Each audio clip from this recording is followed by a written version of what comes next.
Good morning, everyone. My name is Russell Armstrong, and I'm here on behalf of the U.S. Climate Action Network, the largest civil society network in the United States, made up of 190 organizations. We're here to talk about climate finance.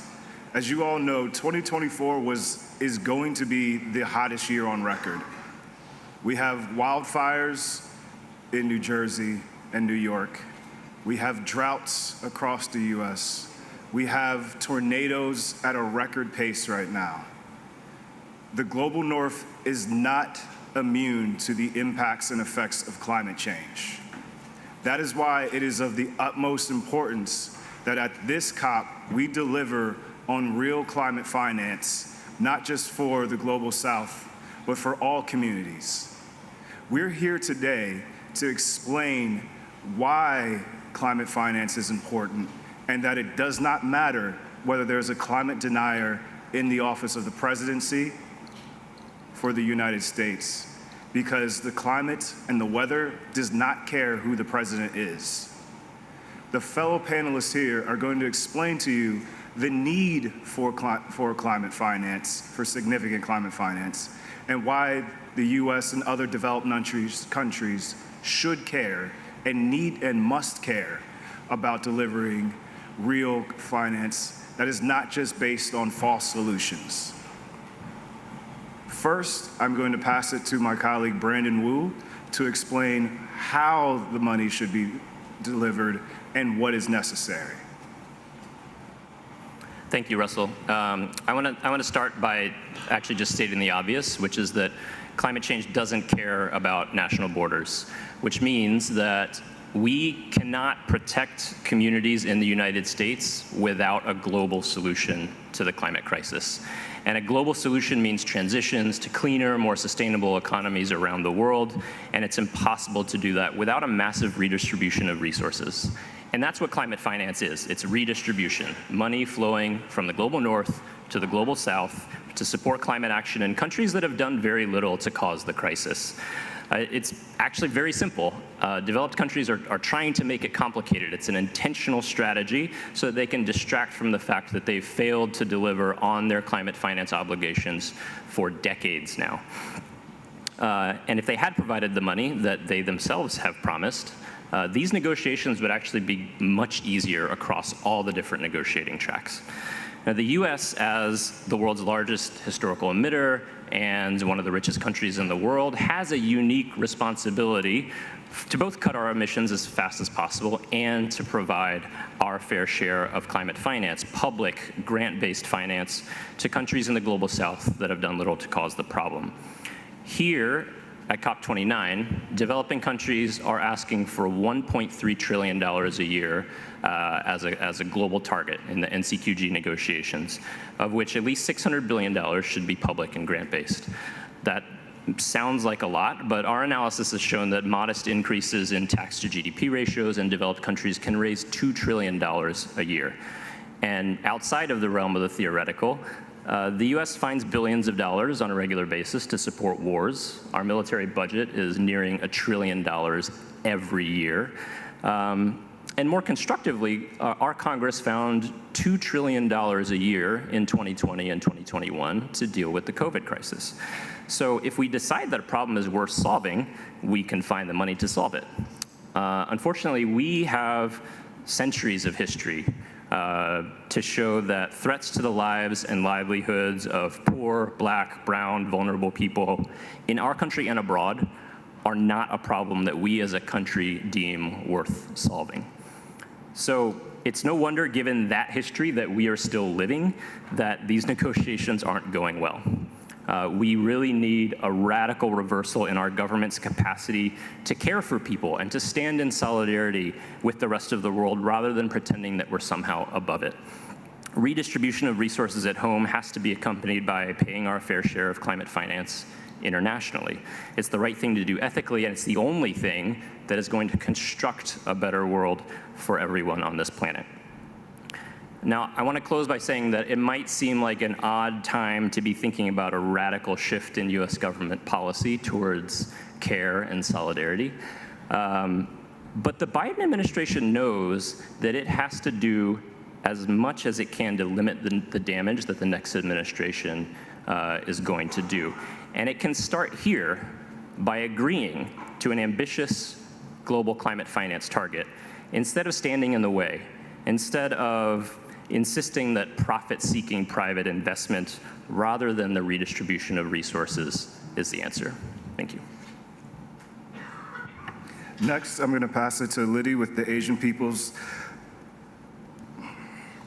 Movement on Debt and Development. Thank you. I'm not from the United States. I'm from the Philippines, but I'm here to also echo and perhaps even put it in a stronger way, the message that what we want to deliver today. As people from the Global South, we've actually been demanding that the Global North governments deliver at least $5 trillion a year, which is roughly what we calculate to be the smallest estimate of all the total costs of climate action in the South. That includes mitigation, adaptation, loss and damage, and the cost of making sure the transitions will be just and equitable. But of course, knowing that it's a huge, huge jump from $100 billion a year, which was the pledge in 2009, which today has not even been met, to a $5 trillion, we have been telling ourselves we will settle for at least trillions and not billions. And we are happy that the governments of the South, as represented by the G77 plus China, have actually settled on a number that was far more ambitious than what they were considering earlier. So the demand of the G77 is 1.3 trillion. We know that this money is not just about the needs and the interests of people from the Global South. We are here to reiterate our plea for our governments, both in the North and in the South, to stand up for our rights, especially governments in the South, for us, for our people, to stand up for our rights, and that this climate finance, is a reminder, is not just to ensure that we address the needs of people of the Global South for adaptation, resilience building, loss and damage, but that this address the needs for the kind of major climate actions that we need to do in the South so that the entire planet can be saved from climate catastrophe. Climate action that is about reducing carbon emissions to zero by 2050 will not succeed unless everyone does it, unless we also in the Global South undertake very major, ambitious mitigation actions, but we will not be able to do it without that climate finance, not because we don't want to, but because objectively there's not enough resources in the South. We have been bleeding. There has been a net outflow of resources from the South to the North historically for many, many years since the history of colonization, and it continues today to about $2 trillion of net outflow from the South to the North. We will not have those resources needed for us to do the actions that is required by the entire planet, by all of humanity. And it is owed to us that this action be financed by the Global North, because it does carry much of the historical responsibility why we are in this crisis today.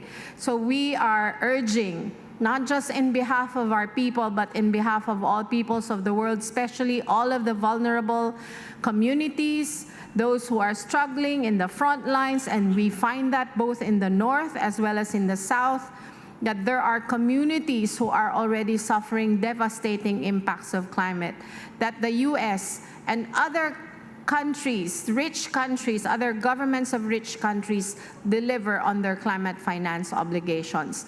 Trillions and not billions, and public finance. That's my last point.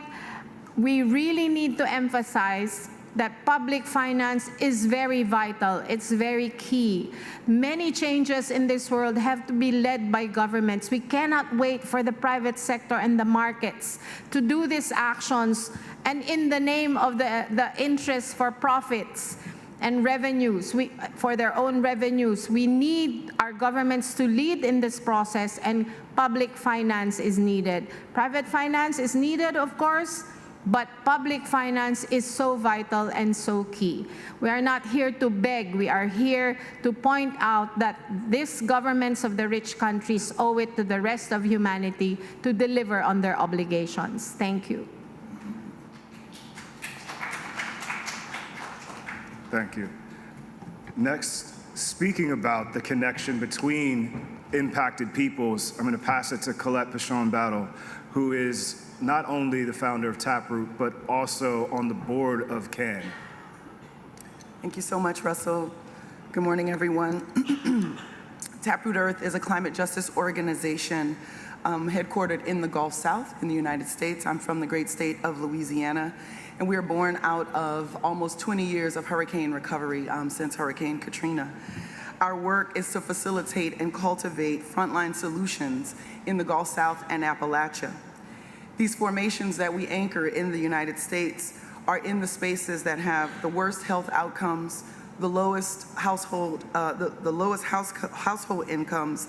We also have the greatest number of toxic facilities, and most of our people live somewhere very close to these spaces. This conversation around climate justice is not just about the invisible emissions and future impact. It is about the emissions that have been accompanying pollution in our communities and are having an impact around the planet right now. Louisiana in particular has 3 times the amount of industrial emissions of any state in the United States. And this is part of a broader narrative and conversation of what the global North owes to the global South. It's an interesting conversation around vulnerable communities because we have to remember that vulnerability has been created. Communities do not start off vulnerable. This is part of a very long extractive process by colonizing nations that began with the extraction of people, the extraction of natural resources, and continues with the extraction of fossil fuels. The emissions are accelerating the global climate imbalance. The opportunity at COP29 is for the global North to begin a process of repair that should start with $1.3 trillion, but should not end there. I agree with Liddy's point. This $5 trillion that has been asked for and has been ratcheted down and pushed down, we're forcing the global South to beg for its life, and this is not just unfair, it is not lawful. I believe there are countries of the global North who are trying to escape liability when this is a moment when we have an opportunity to be accountable to the world, and we have a moment to be the best humans that we can be, but it is going to require all of the global North countries to admit the truth. We are responsible for the imbalance that the globe is feeling right now, and we have a responsibility and an opportunity in this moment to go forward. The wealth that we are talking about, these rich nations, has also been created, stolen, if we want to be honest about it. And that wealth has to be redistributed now so that folks can defend themselves and prepare for an uncertain future that we all know is coming. There's a moment here at COP29, and the global North cannot skip on this moment. They have to be accountable. We have to have climate finance for the people. We need to start at least 1.3 trillion, and we don't need to go back from that.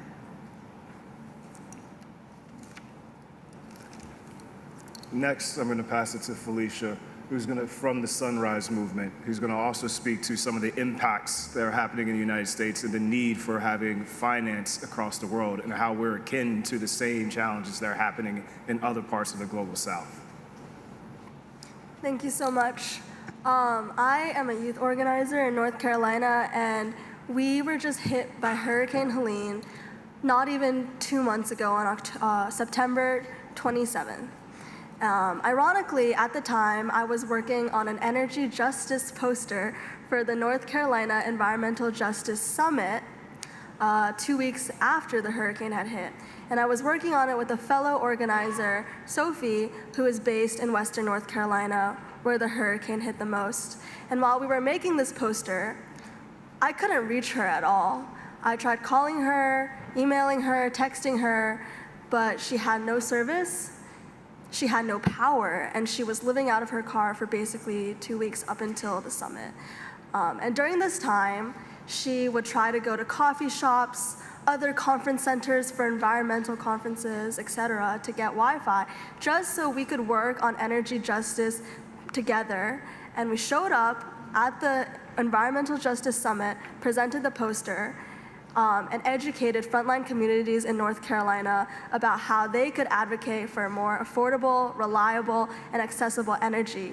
And throughout this entire process, Sophie didn't have access to energy herself. And these are the people that we need to support. I know tons of activists, organizers, volunteers in North Carolina that are doing everything they can to support their communities in face of climate disasters.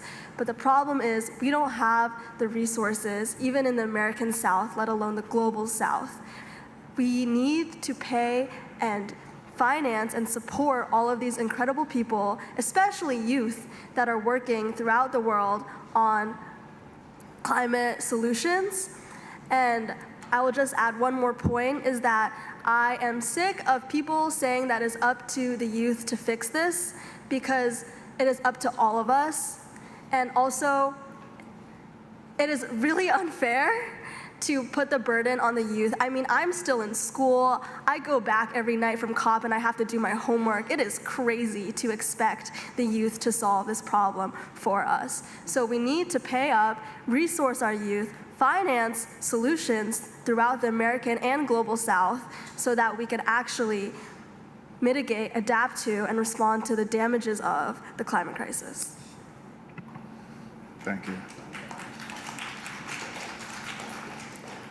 To close us out before we offer up for questions, I just want to add that right now, many of the world's leaders are in Brazil talking at the G20, talking about a variety of things. Yet they're not talking enough about the need to actually deliver on climate finance. It is important that they talk about this money because it is a solution to solving the climate crisis. You can't have things, you can't figure out the technologies, the early warning systems, the way to adapt, mitigate, and provide recompense for the damages done without having significant and appropriate funding for those damages. The time is now. It is not for polluters. This is not a global challenge that should be spread out across the global South. It is not the responsibility of the global South. Polluters must pay first, and that's what we are calling for to happen. $1 trillion is just the down payment on making sure that we have enough to support an actual future that doesn't leave the world burning. Thank you.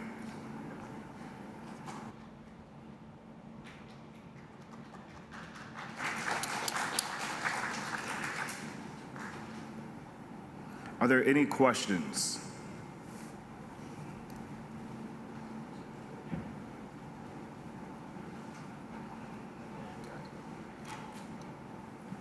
Mike Phillips with the Associated Press. We've obviously seen a retreat on climate action from the United States and from Argentina. At the same time, that does not mean that conservative and right-wing governments have done the same thing around the world. We've seen different kinds of actions in Italy, Poland, and Hungary. I'm curious if you have any insight into why we've seen this divide between the ways that these types of governments have acted on this issue. So just to clarify, you're asking about the difference between right-wing and, I guess, center or moderate governments in terms of their approaches?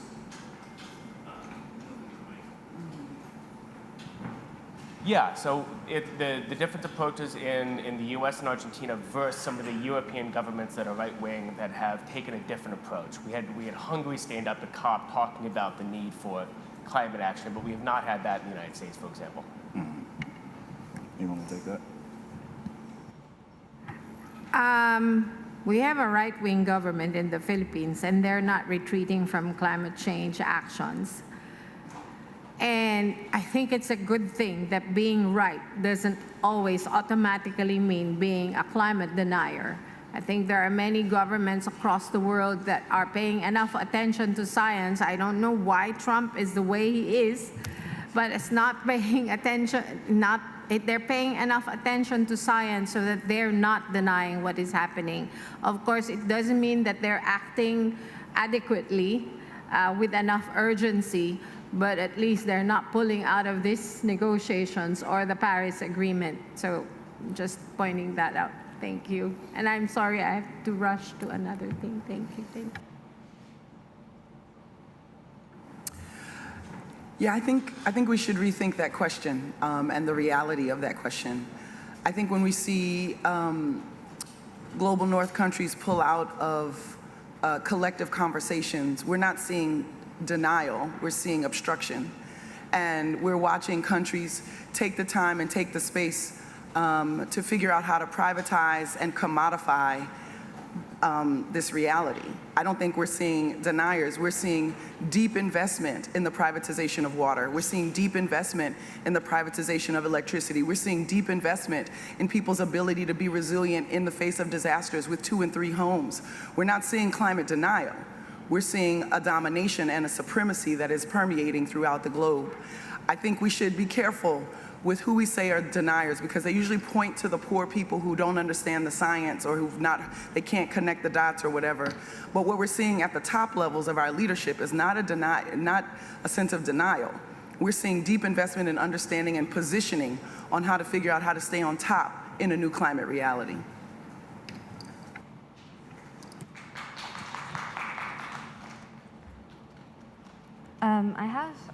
I'm a youth climate activist from the Global South, and I had 2 questions. So within the US, I was following the hurricanes in North Carolina, and I was so surprised that the victims only received $750, and it was given to them as loans. And so how do we expect from the US and similar countries to give money to the Global South when they couldn't even give money to their own people who were victims of the hurricanes in North Carolina recently? And then my other question is, in the wake of the US elections, Trump has been very vocal about sort of cutting down the budget from a lot of wars that are ongoing, like Ukraine, etc. And so is it correct or valid to be hopeful that some of that money that is not directed to war would be instead directed to climate projects or environmental friendly, or to climate finance? Okay. I heard your first question, but not the second. So I could answer that, but I see Felicia could also answer. Go ahead. In terms of the first question, I think it's a complicated issue. I mean, as Brandon has said, the financing is available. It's about whether or not we have the political willpower to activate that financing. And for North Carolina specifically, and I think the US in general, it's a problem of regulatory capture. It's a problem of money. It's a problem of unfair campaign finance and political finance from companies. For example, in North Carolina, we were unable to access, I believe, $70 million in FEMA funding because of our lack of stringent building codes. And that is a problem because of our business associations and lobbyists. So yeah, that's my because I'm a local and state organizer, that's my very hyper-specific to North Carolina answer. Yeah, and also to that point, I would like to say that while it was bad, that's an example of what happened when you don't have early warning systems, when you don't have the ability to look at what's going to happen with hurricanes and the movement, and that people don't believe and lose trust in terms of like what the government is going to say. It was not an issue of money when it came to like hurricane relief in North Carolina. It was an issue of trust and willingness to move. And that's why the United States sees this themselves, and the fact that these communities across the South and Appalachia experience the same things in the global South. It should not be unclear to our government what the need is. And so that's why we're calling on our own government to ensure that they're providing climate finance. I want to make sure we get to some more questions. I know you. Oh.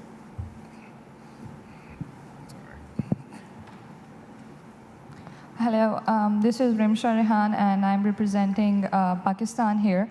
I really appreciate the conversation here, and especially that you're taking responsibility, the Global North is taking responsibility of the imbalance that has been faced between the Global North and Global South. But my question here is that is responsibility only enough in this time when the climate crisis is here? Because coming from Pakistan, who is facing extreme climate crisis, and we are contributing less than 1% for the greenhouse emissions. So how is the global north making the process of financing more inclusive in terms of involving communities, the direct affectees, such as the one that are affected by the climate crisis in Pakistan, such as the coal mining processes in the 3rd district, as well as other impacts from the floods that were caused in 2022. So how is the, making this process of climate financing more inclusive, especially under the NCQG? And what we also see is that just taking responsibility, like I said, is not enough, because at one part, the global north is also financing coal power plants, fossil fuel power plants through the MDBs in global south countries. So we see there is a disparity between the actions and the words. So if you can provide more clarity on that. Thank you so much. Well, first of all, I think we should be clear. The words you're hearing us say are very different from the words that our government says, right? And so the answer to your question, what is the United States doing to facilitate all the things you mentioned, is nothing. In fact, we're doing the opposite of all of that, right? Our government is actively making things worse in the NCQG negotiation. We're actively trying to make climate finance less inclusive. One of the things we fought for as civil society was the Green Climate Fund, because it's a democratically governed fund where developing countries have an equal say in how the money is distributed. The US signed up to the GCF and then sent a little bit of money over, and then decided to send a whole lot of money through the World Bank for its climate finance obligations, because it can control how the money is spent when it goes through the World Bank. So the US is actively undermining processes that we have fought for and that we have won to make climate finance more inclusive and more responsive to the needs of communities. And what you're hearing up here are people within the United States who are trying to push back against that, and we have our work cut out for us.